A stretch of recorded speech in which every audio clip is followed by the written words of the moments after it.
Professor Iqbal Malik. How are you? Thank you for that promotion, Sameer. That's very kind of you. I'm only a doctor, not a professor. So Neil, do you want to take us through the history? Yeah, thank you, Iqbal. So this is an 84-year-old male presenting in permanent atrial fibrillation with a background of a permanent pacemaker in situ for complete heart block a number of years ago. He has impaired a left ventricular ejection fraction at 30%. He has a premorbid state with recurrent falls and suffered a subdural hematoma following trauma in one of these episodes 2 years ago. He has chronic back pain with spinal pain and foot drop. His CHA2DS2 score is 4.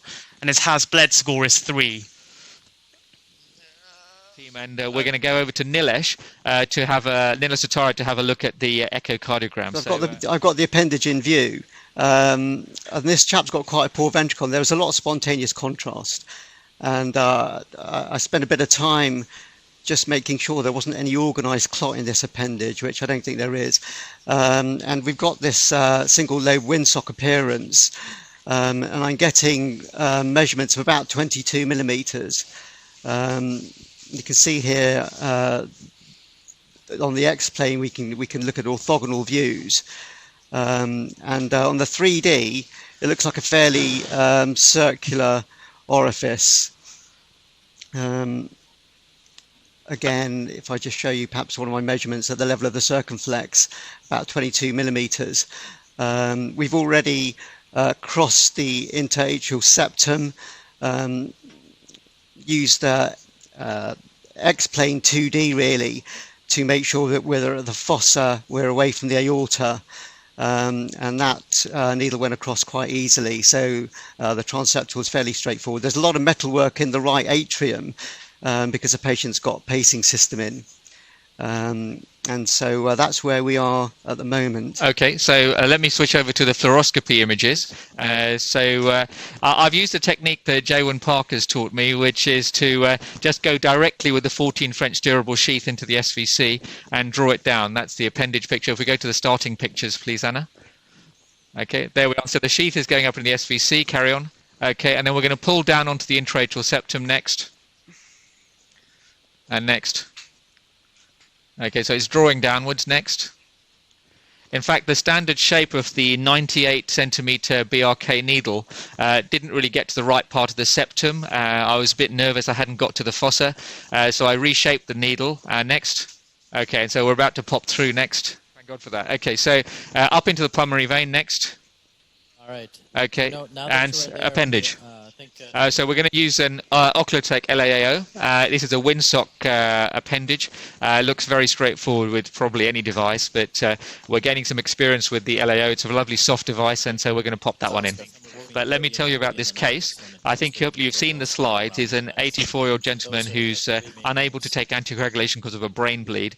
And so to reduce stroke risk, of course, we want to think about left atrial appendage closure. Hopefully you've seen some images from Nilesh where we see there's a windsock appendage. It's one of the easiest appendages to try and put a device into. We've done a transeptal puncture. We've used the steerable sheath to actually do the transeptal puncture, not because the steerable sheath helps us out at that stage, but we don't then need to exchange for the sheath afterwards. The job is actually done. Once we're in there, then we make sure that the sheath is safe in the left upper pulmonary vein while we prepare the device and things, and then we draw it down into the appendage. The appendage is protected by a pigtail catheter, and the steerability of the sheath actually becomes more useful here. We've taken a picture of the appendage in areocaudal and areocranial to try and get the two longest lines, and it looks pretty similar in both. And so then we're ready to actually show the device itself. So there are basically two sorts of devices to close the appendage. There is a lid, so that's the Amplatzer device, so a little foot plate and then a lid to close the appendage off, and then basically those which are a fist stuck into the appendage. And so the fist is this sort of device, and the Watchman. You can see this is quite a soft, easily compressible device. You can see that, and it's got a ball that allows us to attach to the cable, and the cable then allows us to actually deliver the device and release when we're happy. The mechanism for actually it holding together, you can see the loops. Yeah, so this one does not have any spikes, it has loops on it. and the loops catch the trabeculae in the appendage to hold it still. You could imagine the loops might be less traumatic. You see how less traumatic than the spikes that the other devices have, and also this is very easily retrievable because the loops just pull straight. They're delivered straight and they pull straight here. So I think you've seen it a few times now. The softness and the compressibility is what I like, and of course the loop of wires that holds the device in position. And I thought I'd stay with you and show the attachment and the cabling, if that's okay with you. Okay, so I think the biggest point is that this membrane that it has on it is pretty impermeable, and so you really have to de-air it properly, because you have a whole pocket of air which is going to be sitting in there. So if we just, there we are, so there's a pocket of air caught, it's like a basket of air. So when we're de-airing, we have to be very careful to squeeze and get as much of it out as possible. So it comes, the other thing with preparation is that it comes with a steerable sheath that I think I really do like, to make sure that the delivery catheter is not damaged as we push it into the sheath. It comes with this loading tool and a little tip. Normally we're putting the loading tool onto the sheath, but I'm actually going to preload it. Yes, okay, so we're going to put it on. Here we go. There we are. There we are. Okay, so it's locking. And the advantage of this now is that I'm going to flush with saline as I inject, so any air that might be caught in this area is not going to go into the catheter.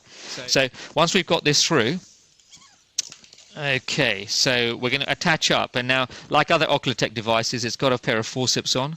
So let's close. Okay.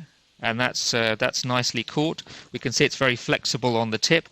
And perhaps the other advantage of this sort of attachment mechanism is that it should orientate to a good shape and not spring too much as it comes out. So we'll then lock. So we're turning the red hub to the yellow so that the device is now locked and it can't come out. And so everything else now gets done underwater. And I'm giving it a very, very good squeeze to get all the bubbles out. Pulling in underwater. Okay, so I've got the device in the middle of the plastic, and then we're going to do a really big flush. And the aim is to do, I think, pulses of flush.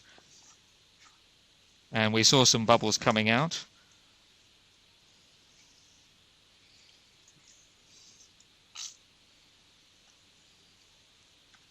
Just trying to make sure we've de-aired it properly.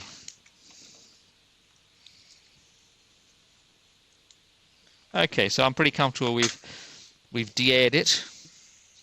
It looks pretty good. So we're going to walk off to the table. Yeah, I think it is softer, and therefore probably 3 or 4 millimeters oversizing is a good idea. We've measured about 21 millimeters on this, and so I'm taking a 24 device. What I'm going to do, the pigtail is protecting our appendage at the moment. I'm just going to give that a good flush back because it's been sitting there a little while. So we'll just make sure there's no clot anywhere, because there was quite a lot of slowed flow in this appendage. So, and I'm also going to flush the big sheath. Okay, so we'll flush both the side arm and the pigtail catheter. And what I want to do is to get the sheath into position, so deeper into the appendage. So if we go live on X-ray, then show me a bit of contrast.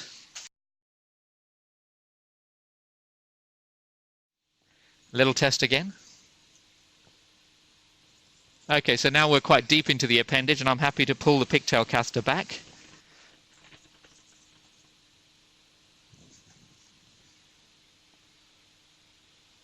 Okay, so we're going to pull that out.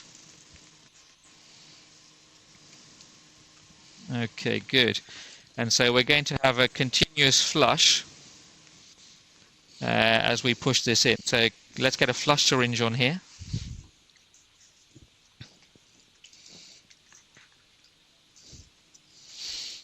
Okay, and we'll just attach up with a continuous flush. If we attach that to there. Okay, so we're going to advance the device up. It's under continuous flow, so to make sure there are no clots occurring anywhere. How does the trackability of the device through the sheath compare? Well, so we could, this needs a 14 French sheath, and it is absolutely smooth through there, absolutely no problem. You'll see as we then come up closer and deploy the device, it's quite difficult to see the loops. We're not on EP mode, we're on X-ray angiography mode. And actually, maybe you could, actually that's quite clear. So can you see that coming up? So in terms of deployment, the key is now to get the feet coming out. So I'll do that under proper X-ray. And you can see the feet are about to come out. Okay, so the feet are now out. You can maybe see that. So Nilesh, how's the sheath looking at the bottom? Is it looking aligned? Now going to start releasing the device. And so that's basically a withdrawal of the sheath. And you can see I've got some flex on the sheath. And as we withdraw the device, it might be worth a little puff of dye, okay, just to be sure that we're reasonable. So let's take a picture. Okay. No, it's quite quick. Any anterior torque on the sheath while you set it free? So I'm going to put some torque on it as it releases. So let's just see. It's looking good. Okay, so it's looking very reasonable there. It could be slightly deeper. I might just push in a tiny bit. And then I'm going to rotate it. And let's just see how that deployment's going to go. The other thing with this device, it doesn't tend to ping in quite the same way as the other devices. I think that may be a bit too far out, actually. Can you take a picture?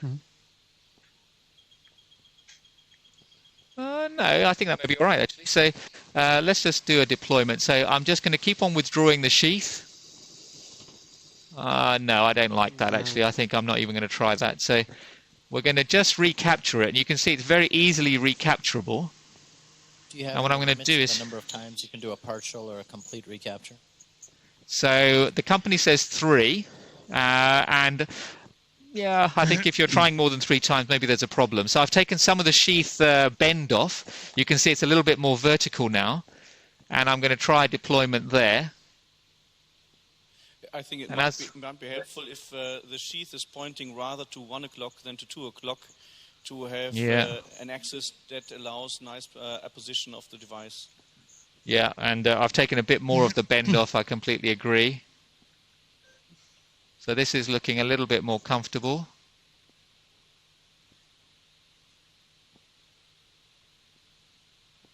And I'm giving a bit of anti-clockwise torque. How much are you pushing? No, it's mainly pulling the sheath. No, that's turned the wrong way. So we're just going to, I think, need more anti-clockwise torque on this as I deploy.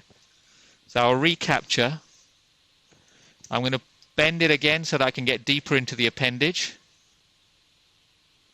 Okay, and so then I'll take the bend off. And I'm going to give it some anti-clockwise torque. Okay, so that's looking better to me. And so I'm going to now start withdrawing the sheath, keeping the anti-clockwise torque on. And that's beginning to look a lot better. The alignment looks better. Yeah, that's looking a lot better. No dye. Okay, so that's looking quite nice. So let's have a look at the echo. So when we're looking at the echo, if there's a shoulder, we want it to be less than 1/3. So that's what we want. We want less than 1/3. We want a degree of compression. You want it less than 1/3 if the coverage seems to be much larger than, for example, a Watchman device. Could you tolerate more than 1/3? My concern is that if it's more than 1/3, and it's still early days with the experience, that the device may not be quite as secure. So we've got a height on this device of, what's the height, Sebastian, on the device? 16. Okay, so we want less than 5 really as the shoulder. To be honest, it looks pretty decent deployment. We've got... Did you measure the shoulder there? Yeah, we're going to measure it.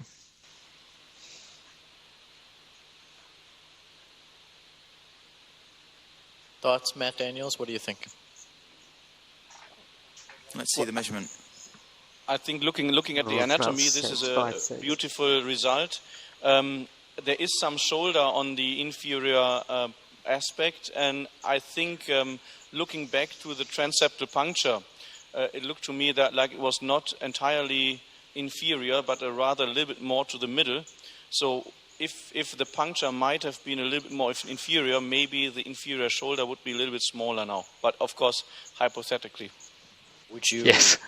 If this was the case you were doing, would you have taken the device out and repunctured again, or do you think this is adequate? Well, now the result looks good, and it may very well be, even if you take a puncture from a more inferior side, that due to the anatomy, because that LAA is pretty much at an angle, so it may be that wherever you puncture, it will not change anything. So at this point in time, I would not go back to another puncture. But I think if I would have looked at the TOE at the very beginning, I might have liked a puncture 1 centimeter more inferior from the beginning. No, I think that's good, but sometimes also we can take the puncture that we get. Cranial. And so I think if this result is good and is passing, getting by with the criteria, then we should take it. What are the listed criteria for release aside from, tug, shoulder, color? What are anything else that you would say is important? So I would say the shoulder is probably the key, and making sure that there's compression. You saw that the device was fairly straight-shouldered, and when we see on the fluoroscopy, if we can... Okay, I've taken an angio shot. It seems to have produced a pretty good seal, and you can see there is a taper. And the other thing is, if we focus right in on the loops, the loops are pointing towards the ostium, and so that we have got a tethering occurring. So I'm going to do an RAO cranial shot. I beg your pardon. Okay, so we're going to just take a picture of that. I think that's a very important point, that the loops have to be pointing to the ostium. Do you ever find after deployment some of the loops are pointing to the ostium, some of them are not? Do you ever find, how often do you have it where none of the loops are pointing to the ostium? What is the variability in that? Yeah, and I think I haven't noticed it. They're quite hard to see. You perhaps see it on the X-ray machine now. I think if the majority are pointing in the correct direction, which they seem to be here, then I'm not going to worry about a few loops. Well, I won't be able to see them, actually. Sameer, you might, but I won't be able to see them. You can see that there's a tiny bit of contrast that's still getting through, and I think the device will settle a little bit as we release it. So one important thing with this device is not to do too dramatic a tug test, and certainly don't push in. If you try and push in with the device, then of course what's going to happen is the loops will bend completely up and you may release your tethering. So I'm not going to push in. I will give it a little tug. So I'm just going to pull the sheath back a little bit, and I'll actually record a little tug. Okay, you can see me tugging a bit. Nothing much is actually happening. I don't want to be too vigorous. This isn't the needle sort of device. So if you use less milliliters, you show less leak. I think that's the general rule. So I use 7. I hope that's okay. So I'm happy with this position, and I'm going to release it if that's okay with you guys. So in terms of releasing, I've taken the red and the yellow separated now, so that the forceps can open. I've made the sheath aligned by giving it a bit more bend, and then I'm going to just open the forceps hub up. And sometimes a rotation of the sheath, and it's off. Thankfully, the device doesn't as yet seem to have moved. I'll take a fluoroscopy of it. And you can see there was almost no jump with the device. There wasn't any reorientation that was required, partly because of the forceps mechanism rather than the screw, and partly because it's a steerable sheath, and I placed the sheath at an angle which wouldn't flick. So what I'm going to do is take a final angio. Like you said, there's quite a few positives with the device, with its conformability, flexibility, a bit of improvement in terms of the jumping factor when it comes to release. There's some unknowns that we'll have to figure out, such as the way that the pins sit, the fact that you have a connector pin, which in other devices was associated with thrombus. But overall, I think you got a good result. I mean, we had a great point about the 6 to 7 millimeters, and then we thought about different provocative maneuvers. But at the end of the day, this is something that is adding to the abilities to be able to treat left atrial appendage closure. Tell us a little bit about when do you re-image, and what is your options if you find an issue when you re-image? Okay, so we're part of a study here with Occlutech it's already got its CE mark, but we set up this study before the CE marking, and so this gentleman is going to have an echocardiogram tomorrow, just transthoracic, and a TOE in a month, and then a TOE at 6 months to make sure that we're looking at this device properly. So I think what I would say is that if there was clot on the device at the 1 month echo, we'd have to consider anticoagulation and take the risk with the brain bleed.